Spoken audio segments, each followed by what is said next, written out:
cause of death, in my opinion, is asphyxia due to compression of the neck, which, as Mr.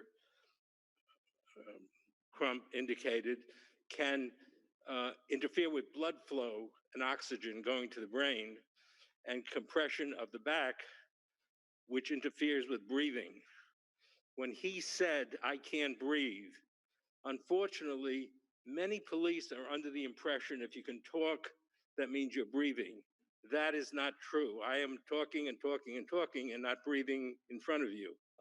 The autopsy shows that Mr. Floyd had no underlying medical problem that caused or contributed to his death.